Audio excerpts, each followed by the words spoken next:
Olá, irmãos, como vão os queridos, meus irmãos, minhas irmãs, como estamos de saúde, como é que está essa paz no coração, como é que está essa alegria? Espero que todos estejam bem, independentemente de qualquer situação que esteja se passando. Espero que todos estejam saudáveis, física e espiritualmente. Amém? Então, nesta oportunidade, mais uma vez, vamos refletir sobre um texto bíblico. Eu venho já há alguns dias falando dentro do contexto do livro de Lucas e vamos prosseguir nele, não é? Esses dias falamos sobre negar a Cristo, falamos sobre a hipocrisia, falamos sobre tantas coisas. E hoje nós vamos falar sobre algo que Jesus proferiu, está dentro do contexto de uma parábola, a parábola do rico e do tolo. Mas antes da parábola já temos alguma coisa para aprender. Então vamos agora de per si, vamos ler e fazer uma breve oração. Estou lendo em Lucas, capítulo 12, do versículo 13 ao 21º, que é o final do capítulo 12. Não, perdão, não é o final ainda não. Capítulo 12, versículos 13 a 21. Diz assim a palavra de Deus. Nesse ponto, um homem que estava no meio da multidão disse a Jesus: Mestre, diga a meu irmão que reparta comigo a herança. Mas Jesus lhe respondeu: Homem, quem me nomeou juiz ou repartidor entre vocês? Então lhes recomendou: Tenham cuidado e não se deixem dominar por qualquer tipo de avareza, porque a vida de uma pessoa não consiste na abundância dos bens que ela possui. E Jesus lhes contou ainda uma parábola, dizendo: O campo de um homem rico produziu com abundância. Então ele começou a pensar: O que farei, pois não tenho onde armazenar a minha colheita? Até que disse: Já sei, destruirei os meus celeiros, construirei outros maiores, e aí armazenarei todo o meu produto e todos os meus bens. Então direi à minha alma: Você tem em depósito muitos bens para muitos anos. Descanse, coma, beba e aproveite a vida. Mas Deus lhe disse: Louco, esta noite lhe pedirão a sua alma. E o que você tem preparado, para quem será? Assim é o que ajunta tesouros para si mesmo, mas não é rico para com Deus. Louvado seja o nome do Senhor. Façamos uma oração, queridos. Pai amado, Deus bendito, mais uma vez, Senhor, com paz e alegria no coração, nos voltamos a Ti em oração, para Te louvar, para Te bendizer e para Te agradecer. Te agradecer pelo dia de hoje, Te agradecer por todas as bênçãos, Te agradecer pelos livramentos, pelos cuidados que Tens para conosco, pela saúde, pela paz, pela alegria, por todas as bênçãos, enfim, e também, Senhor, por este momento especial, propício, quando podemos falar aos Teus filhos, meditar na Tua palavra e, enfim, nos comunicar. Agora, Pai querido, eu desejo que Te dês saúde aos meus irmãos queridos, ao rebanho que colocaste aos meus cuidados. Pai Santo, dá saúde, dá paz, dá alegria, sustenta e abençoa. E ao lermos agora a Tua palavra, eu peço a unção do Teu Espírito, Pai, para que possamos falar, mas não apenas sobre mim, mas sobre todos os Teus filhinhos que estão ouvindo do outro lado. Que eles também, Senhor, através da unção do Teu Espírito, possam compreender os ensinamentos que vamos repassar para os Teus filhos, de acordo com o Teu querer e com a Tua vontade. Assiste-nos, portanto, ó Deus, abençoando-nos, em nome do Senhor Jesus. Amém e amém. Então, amados, aonde Jesus se apresenta, aonde Ele está, há ensinamentos de sobra. Ensinamentos para vivermos abençoados, para vivermos bem, para vivermos em comunhão, para termos comunhão não apenas com Deus, mas também uns com os outros. E aqui, um homem procurou Jesus, ele fez um pedido. E ele diz assim no versículo 13, Mestre, diga a meu irmão que reparta comigo a herança. Obviamente, tratava-se de alguém que estava em litígio com seu próprio irmão. Estavam provavelmente brigando, quem sabe, por uma herança que ele julgava ter direito, e é provável até que tivesse, né? Mas o outro acho que não queria repartir com ele. Enfim, havia uma pendenga, vamos dizer assim, entre eles, coisa muito natural. No período que eu advogava, vários casos desse eu peguei e realmente não é fácil. Os irmãos às vezes se dão muito bem, os parentes se dão muito bem, até que entra dinheiro no meio. Quando o assunto é valores, é briga para mais de metro, como diz o meu amigo. É briga para muito tempo. Se desentendem, todas as mágoas dos irmãos vêm à tona, todas as tristezas passadas, todas as bobagens que às vezes até desde a infância ficaram gravadas no coração uns dos outros, agora vem tudo à tona. Aí fica um ofendendo o outro, um ferindo o outro. Só que este homem não tinha o temor a Deus suficiente para ser, vamos dizer assim, perdoador, para ser pacífico, para dizer para o irmão dele, olha, a herança é nossa, se você puder me dar a minha parte, amém, se não puder, eu vou batalhar, vou ganhar. Porque eu já passei por isso, irmãos, eu sei perfeitamente o que é isso. Então, olha a resposta que Jesus lhe deu. Homem, quem me nomeou juiz ou repartidor entre vocês? Isso é uma coisa para nós pensarmos. Quem me nomeou? Jesus falando, vejam bem, Jesus falando, Jesus homem, filho de Maria. Quem me nomeou repartidor, juiz ou repartidor entre vocês? Então lhes respondeu, tenham cuidado e não se deixem dominar por qualquer tipo de avareza, porque a vida de uma pessoa não consiste na abundância dos bens que ela tem. Olha que coisa impressionante.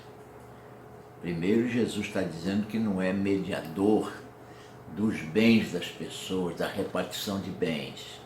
Realmente, isso é uma coisa que as pessoas precisam levar em conta e tratar o assunto com serenidade, sempre com respeito, sempre com amor, o amor fraterno, para que haja uma compreensão. Muitas vezes alguns têm que ceder um pouquinho, outros mais, mas alguém há que ceder. Eu e meus irmãos tínhamos heranças lá em Portugal, perdemos tudo. Quando fui lá, 48 anos depois, a família ficou preocupada se a gente ia cobrar as heranças que tínhamos lá. E eu disse, não viemos aqui para isso. Vim aqui para passear. Não vim aqui para discutir herança, dinheiro e coisa, não. Irmãos, os bens materiais não podem ser a prioridade na nossa vida. Prioridade, sim, o pão de cada dia, os salários que ganhamos licitamente, tudo isso tem a sua prioridade. Mas não a discussão sobre bens herdados e tal. Se o Senhor se aprouver ao Deus nos abençoar, Ele vai nos abençoar. E Deus nos tem abençoado. Nem eu, nem meus irmãos, graças a Deus, carecemos de nada dessas heranças que tínhamos lá. E aí, por causa disso, ficamos bem com a família. Ficamos bem com a família, não há brigas, não há nada. Agora, então, você diria, então eu não posso pedir a Deus sobre isso? Pode, pode. Mas peça com sabedoria, diga, Senhor, se for a tua vontade, faz com que, põe na cabeça dos outros herdeiros que eu entre nessa herança, que eu ganhe a minha parte e tal, mas seja feita a tua vontade, porque a nossa herança, queridos, maior e melhor é nos céus. É por isso que a palavra de Deus nos manda a juntar tesouros nos céus. Aqui, o nosso trabalho do dia a dia, que já faz parte da graça de Deus. Ele nos dá saúde física e mental, nos dá o desejo de aprender uma profissão, nos dá um emprego ou um outro meio qualquer de ganhar a vida decentemente e pronto, é o suficiente. Não vamos levar nada daqui. Tudo que ganharmos aqui é para ficar por aqui mesmo. Podem compreender isso? Mas agora veja bem. Jesus disse assim, não se deixem dominar por qualquer tipo de avareza, porque a vida de uma pessoa não consiste na abundância dos bens que ele tem. Tem muita gente que tem muito dinheiro e não está bem da vida. Tem muita gente que tem muito dinheiro, mas não está feliz.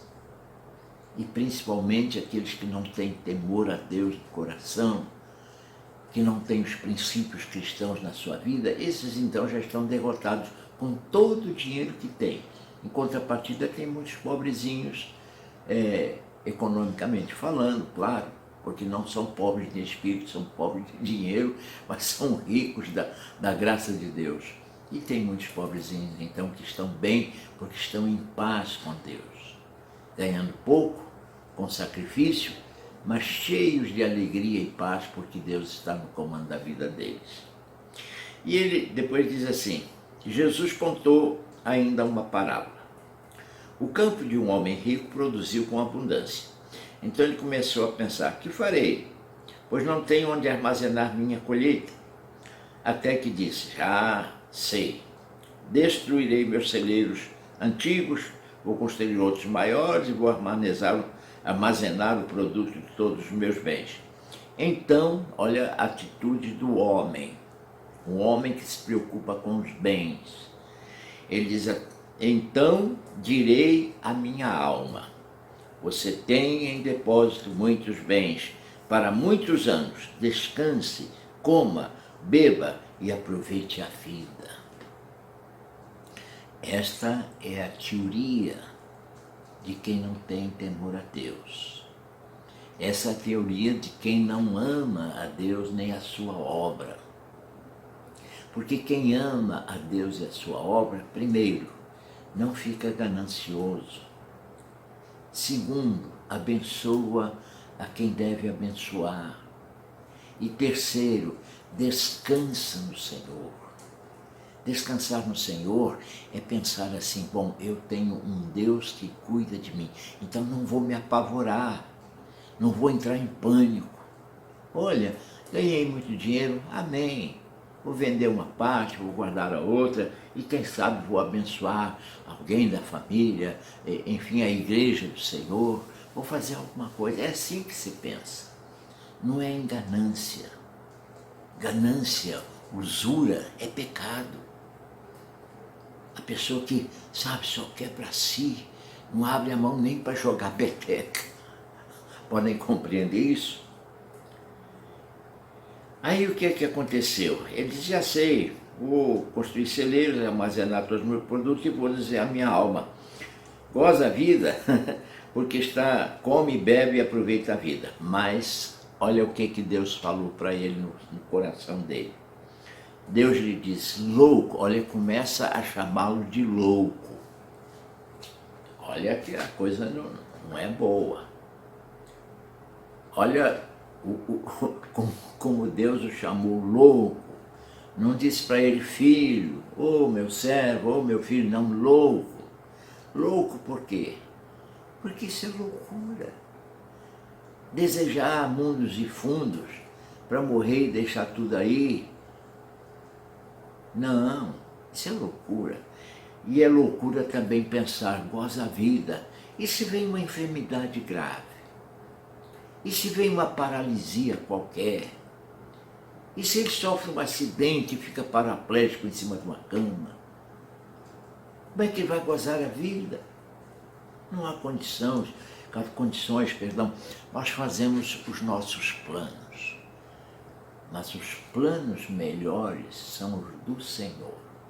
E se nós confiarmos nos planos que Deus faz para nós, aí sim teremos uma vida tranquila e abençoada. Então olha o que Deus disse para ele, louco, esta noite lhe pedirão a sua alma. Olha, veja a colocação de Deus. Deus não está dizendo assim, louco, essa noite eu pedirei a tua alma. Não, eles pedirão, o que significa que não era para ir para o céu, não era para ir habitar as mansões celestiais. Podem compreender isso? A alma dele já estava entregue ao inimigo. Porque se fosse para ele diria assim, olha, essa noite pedirei a tua alma. Não, ele vai permitir que a pessoa perca a sua vida, sim, mas a alma, essa não vai habitar os céus, essa vai para o inferno. Louco, esta noite pedirão a sua alma. E aí ele interroga, e o que você tem preparado? Para quem será? Para quem será? Por quem é que você batalhou tanto na vida? Conheço pessoas que não têm herdeiros, ou às vezes tem um ou dois herdeiros que nunca aprendeu a batalhar na vida. Eu dou graças a Deus por essas famílias cujos filhos trabalham, ajudam no sustento, abençoam seus próprios lares quando casam. Ninguém pode vencer na vida contando apenas com aquilo que lhe deram, não. Ele tem que correr atrás. Esta noite pedirão a sua alma. E o que você tem preparado? Para quem será? Para quem será? Ou vai ficar para um herdeiro que não deu valor àquilo que ele fez? Isso é uma hipótese. Ou vai ficar para meia dúzia de herdeiros brigarem entre si? Isso é outra hipótese. Principalmente se forem pessoas sem temor a Deus, não é? Como esse homem que estava pedindo a ele para que fizesse com que o irmão desse a herança dele. Ou então vai para o governo. Ou vai para o governo. Conheço uma pessoa que se gabava o tempo todo que tinha 50 imóveis aqui no Rio de Janeiro. Hoje eu sei que desses 50 imóveis ele tem mais de 20 tomados pelos bandidos, porque ele faleceu, a esposa e o filho não têm saúde mental para cuidar, perdão, a filha e o filho, herdeiros, não têm saúde mental para cuidar direito das coisas, e a esposa, que ainda está viva, mas está doente, que não pode cuidar de nada. Está praticamente paralisada em cima de uma cama. O que adiantou?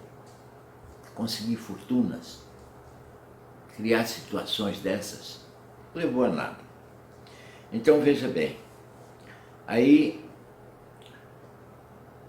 Jesus acaba dizendo assim, assim é o que ajunta tesouros para si mesmo, mas não é rico para com Deus. A pior coisa que um ser humano pode fazer, gananciosamente arrecadar para si, arrecadar para si, arrecadar para si. Não abençoar ninguém. É para si, para si, para si, a ponto de dizer à sua própria alma, descansa, goza a vida, come e bebe, porque temos aí muito guardado. E no céu? O que temos no céu?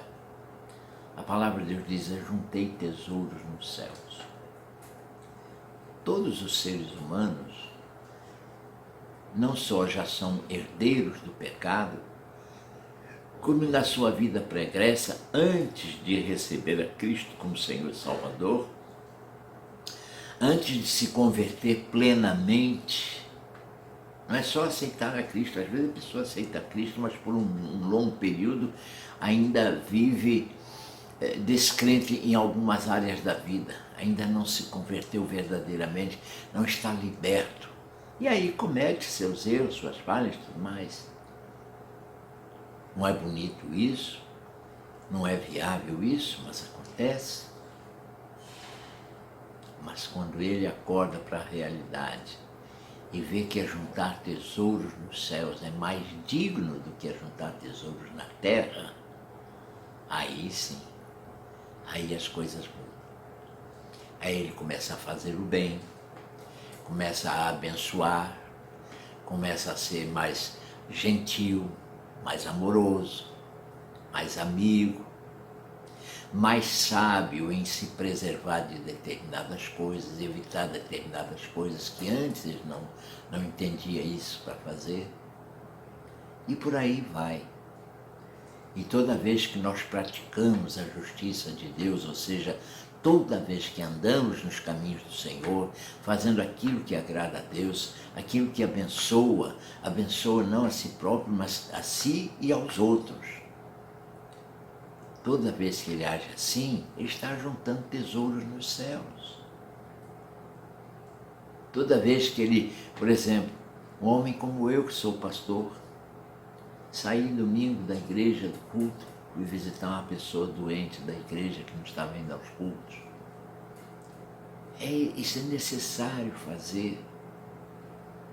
Mas que cada um, por exemplo, os obreiros da casa do Senhor façam cada um o seu serviço com amor, com alegria, com paz no coração, com dedicação, porque não está fazendo para o pastor, está fazendo para Deus.